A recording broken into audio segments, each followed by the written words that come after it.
to the New Testament journey. We're in the sequel to the first bit that we did on the book of Ephesus. Wow, we went up high. We were said that the book of the letter to the Ephesians is kind of helpfully split into two for us, isn't it? It's split by this verse, which we could look at, Ephesians 4:1. Therefore I, a prisoner for serving the Lord, beg you to lead a life worthy of your calling. Bang. And we've got the therefore there, which we looked at a little bit. Wherever you see a therefore, you've got to ask what it's there for. Very good. There we go. Just remind us, Tom, how's it kind of split into two? So first three chapters, and if you haven't seen it, go and watch last week. I think we did quite a good job on that. It's just an incredible picture of this awesome work that God is doing, that He is saying, come and be part of this work. And it's a work that will change all of creation. It will bring all things to a head under the Lordship of Jesus. It's done. You're invited because you're loved and you're wanted, and it's just an incredible vision. Like, come and be part of that. Mm-hmm. So therefore means if you come and be part of that, come on. In fact, you have been called to be part of that. So live like you've been called to be part of that. So this section that we're going to look at today is the imperative. That's right, isn't it? The imperative, how we're going to live in the light of that. So it's a slightly dangerous episode, isn't it? Because you do really need to know all that indicative stuff. Yeah, you've been called, you've been empowered, you've been given wisdom. Make sure you know those things. Yeah. Because if you don't know those things, doing this stuff just becomes quite hard work. Yeah. But having given that caveat, let's get into this. What he looks at in chapters 4 to 6. Maybe I'll start off just by reading the first few verses of chapter 4 as kind of a headline. As a prisoner for the Lord, then, I urge you to live a life worthy of the calling you've received. Be completely humble and gentle. Be patient, bearing with one another in love. Make every effort to keep the unity of the Spirit through the bond of peace. There is one body and one Spirit, just as you were called to one hope when you were called. One Lord, one faith, one baptism, one God and Father of all, who is over all and through all and in all. So lovely headline. He's passionate about unity, isn't he? I mean, I think, yeah. It's one of those things where, as we're going through this journey, I think, crikey, he was anti-division in a big way. Like, he wanted to keep the church together. Yeah, for sure. And we must hear that. I mean, all of us come to the word unity carrying a little bit of baggage, don't we? I don't know what we all mean by that. I never really thought of it as an attractive word. Mm-hmm. Thought it meant you sat in a boring room, and to be honest, you kind of listen to the people whose churches you'd looked at and really didn't want to go to, and then then you have to sit and listen to that. Is that too much? Anyway, but unity for Paul is actually it's a pre-taste, it's the foretaste of the joyous harmony and shalom of the coming kingdom. And in our story that we've been called into, everything, and we're not just talking about Christians, we're talking about the turtles and the clouds and the trees and the volcanoes and the microbes, and everything is going to, in a wonderful harmony, work into this song of praise to God and to live and be as they should be. And we will be part of that as the people in Jesus. We will be like, walking along, dancing down the street and doing our different things that we do, and there'll never be any misunderstanding or any lack of care for one another. There'll be just joy will be the defining feature. And what Paul is so insistent on is, like, if that's your future, that you have to live that now. You can't be like, well, I don't like you, or we're different from different heritages, so therefore we'll just do church in our own ways. I'm so passionate about this. I just think this is the missing thing from Paul's preaching that we just don't talk about. Yeah. And within this, even within these few short verses, there's wisdom for how we actually do it as well, isn't there? There's like the relational wisdom of, here's how you guys from across ethnic divisions, from across socio-economic strata, here's how you can actually pull together. I mean, it's amazing after that incredible indicative stuff, chapters 1 to 3, the first instruction is be completely humble and gentle. Oh man, is that it? Yeah, it's fascinating. Like the greatest vision you could possibly have for your life. Like, how do you get there? It's not through amazing qualifications. It's not through celebrity. It's not through loads of money. It's be patient. Forgive others.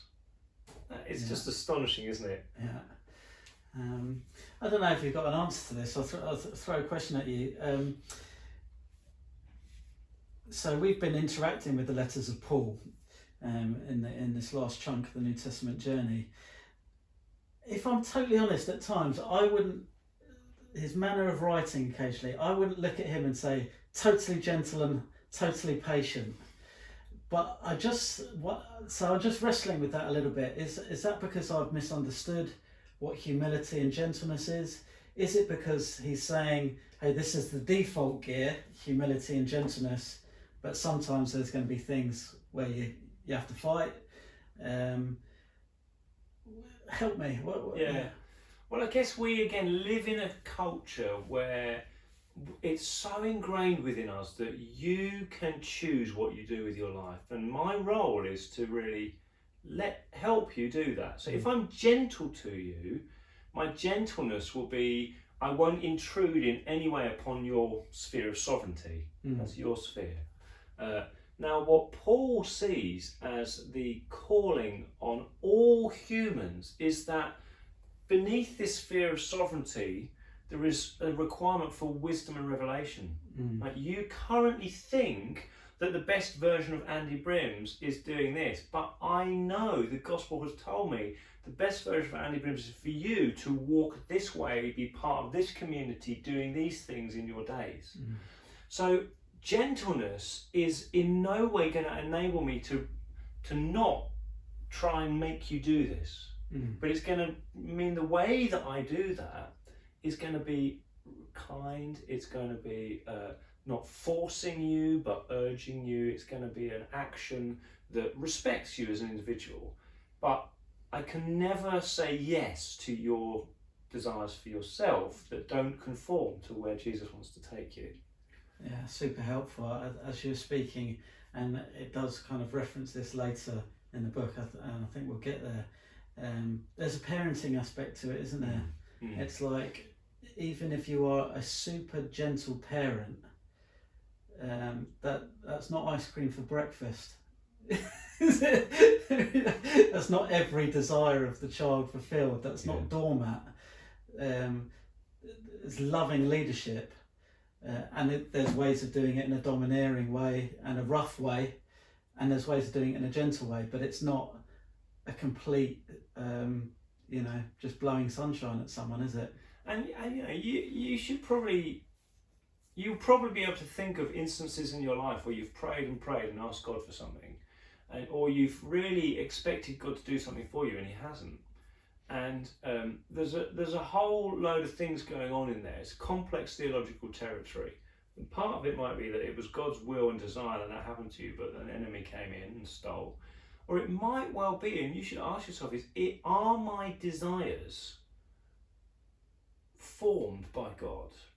Is what I was wanting there truly something that will lead me into the family of God, doing all that God has called me to do, the responsibility He's placed on me to be one of His holy people, manifesting His glory to all of the hidden and unseen powers for all eternity?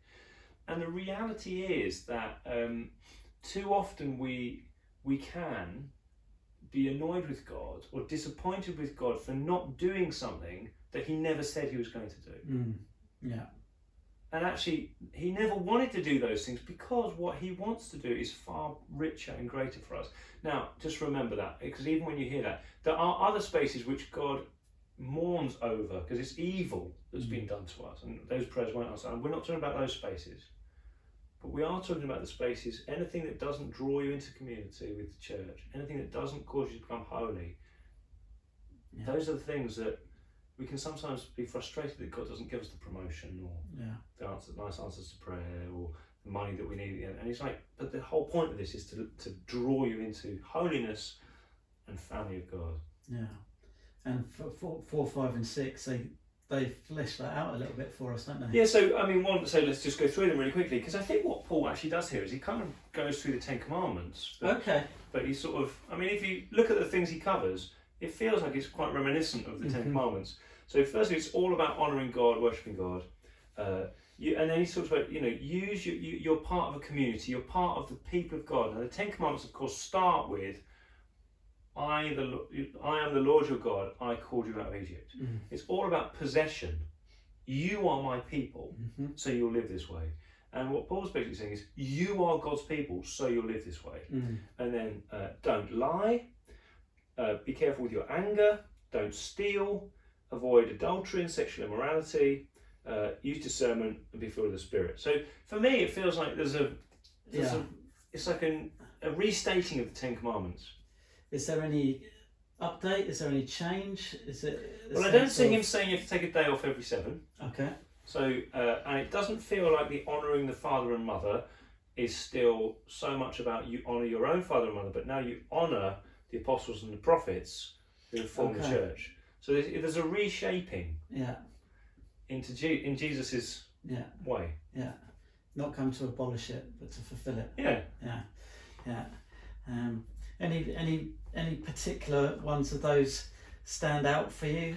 So I mean, go on. You tell me, because I think some of these are super helpful nuggets of wisdom worth remembering. Yeah, I mean, I don't have anything particularly profound to say about it, but I do kind of enjoy the let the thief no longer steal, but rather let him work doing something useful with his own hands, so that he may have something to share with others. And it's just kind of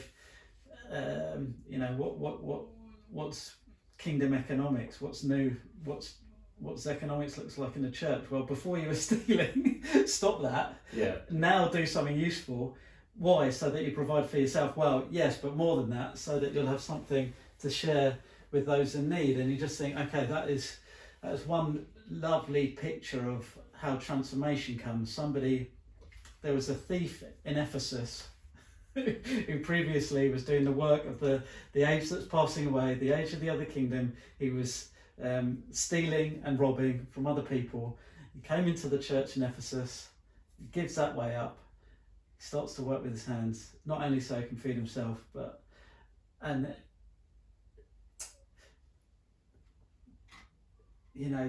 that will have happened multitude of times through the Christian revolution, through the centuries, and it's just one lovely example of that's part of how transformation occurs. A thief got hold of 1 to 3 and then it changed. I think that is what Victor Hugo wrote Les Miserables. Was it really? Les Miserables. About, because he's a thief, he steals the silver from the church, and then the priest finds him and says, "Oh, my friend, you forgot," and he gives him more. And he's just turned like, what? And it changes his life. Yeah. Anyway, brilliant story. But for me, the one that I have used over and over again is "Do not let the sun go down on your anger." Okay. And just early on, I think, in my Christian life, I thought, okay, look, if I'm angry, I'm going to deal with this before I go to sleep. Mm-hmm. I think I remember hearing a preach on it one time. It's just been so phenomenally helpful. Just deal with that stuff. Just deal with it. Just don't let the sun go down on it. And it's almost, the idea is almost that if you let that happen, something about it seeps into your soul through the night. Right. So just don't let anger, and then he says, and don't let the devil get a foothold. It's like there's a way that something shifts inside of you if you let anger stay in you a long time. Just deal with it. Just get rid of it. I I found that so helpful. Yeah. I mean, the context I normally hear that preached on is in a marriage, kind of sort it out before you go to bed. I mean, what if you know, you get to the end of the day, you're angry with something that's happened during the day. You know, it's way too late to phone the person. Flesh out a little bit more for me, deal with it. Yeah, so anger doesn't always necessarily lead you to having to go back to the person that you're angry with, does it? Anger is ultimately an emotion that leads you to the cross.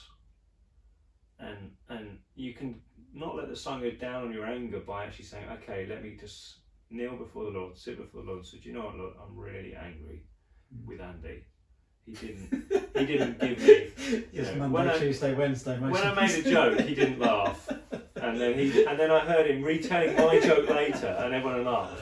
I'm really angry, and in that moment, you'd be like, Lord, why am I angry? Like, help me here. And the Lord will meet with you. And if you need to forgive him, you forgive him. And if you don't need to forgive him, but you need to actually just repent, you can repent. And then you can go sleep. Have a nice night's sleep. Yeah. It's just again, so helpful. Brilliant. And that again, you know, it does bring genuine transformation. You know, it's we do live in an age of anger, and there's stuff in here that solves it, that helps it, that changes it, that transforms it. Don't scroll social media late at night. It'll make you angry, and it's really hard to deal with it straight away. Can I just say one thing that I've really felt profoundly affected by recently, which is the idea of our words. So there's quite a lot in the New Testament about what we do with our mouth and our tongue and our words, and Paul talks about it quite a lot here, doesn't he? He says, where is it? Speaking the truth in love will grow to become in every respect the mature body of him. So our words make us speak the truth in love. And he says, don't use your words, speak truthfully, put off falsehood. He says, don't let any unwholesome talk come out of your mouths, but only what's helpful for building others up.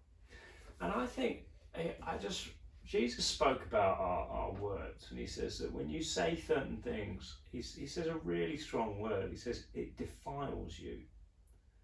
And I thought, wow, we can say certain things that actually it's authentic, it's real, it's what we think.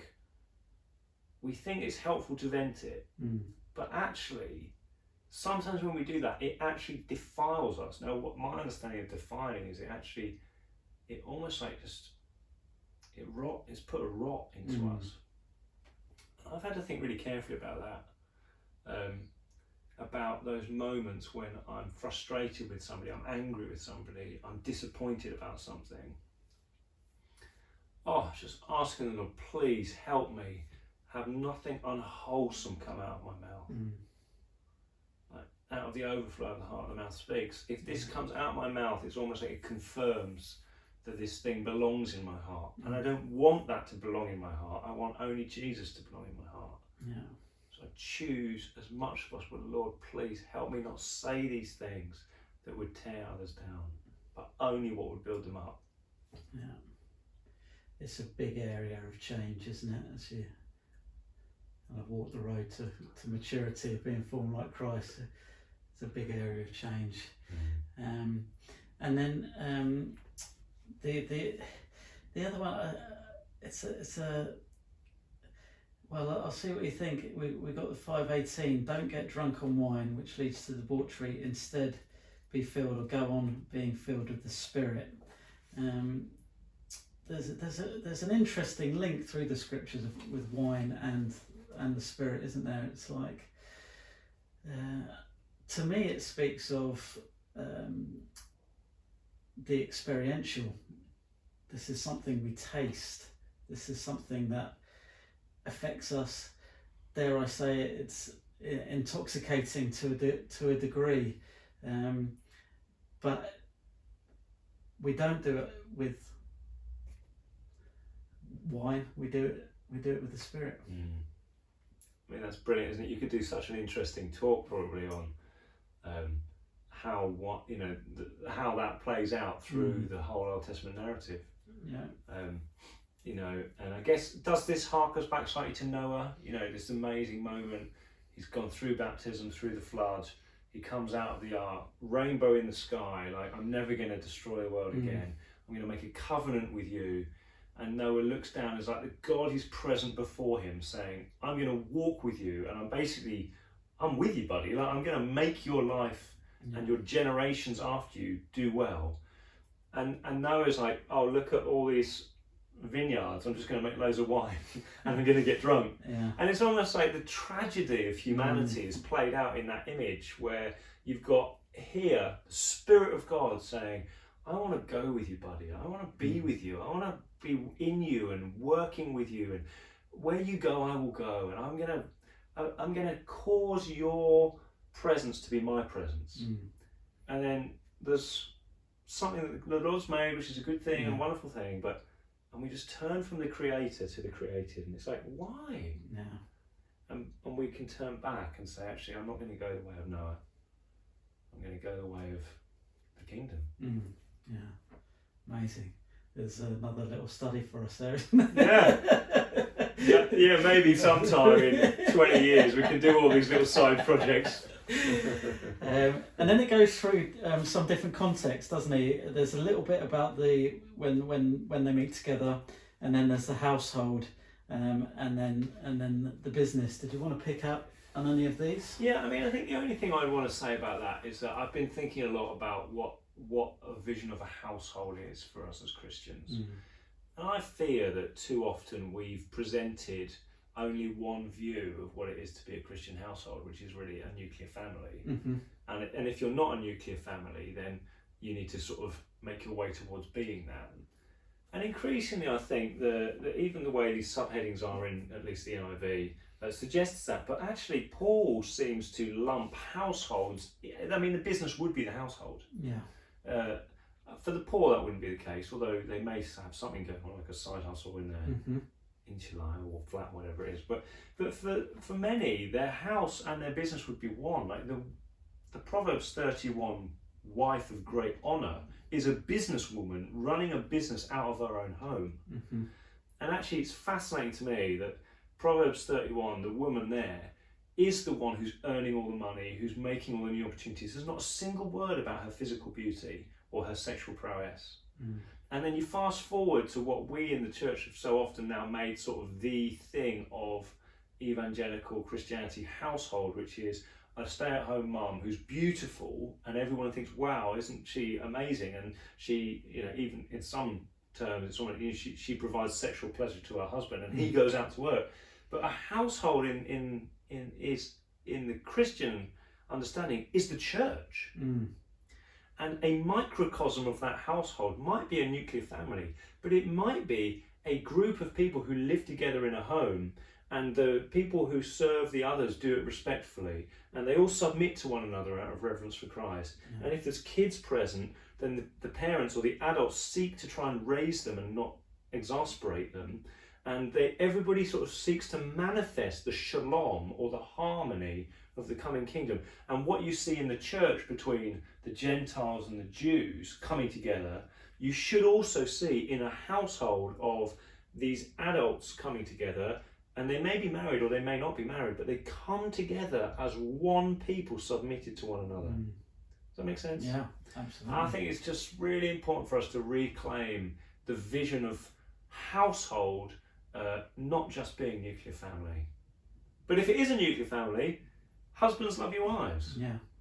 And wives, like, build harmony with the husbands. So, you know, submit to them, right? This is Ephesians. Submit to yourselves to your husbands as you do to the Lord. Husbands, love your wives just as Christ loved the church. So you manifest in this microcosm of the church the reality of the church, which is submitted to Jesus as King, living the shalom and the harmony. And that's the goal. Amazing. And then the last bit, which possibly one of the most famous bits out of Ephesians, the armour of God. Go on then, you give us this. Well, I mean, what's come to mind, we obviously split Ephesians into two, indicative and imperative.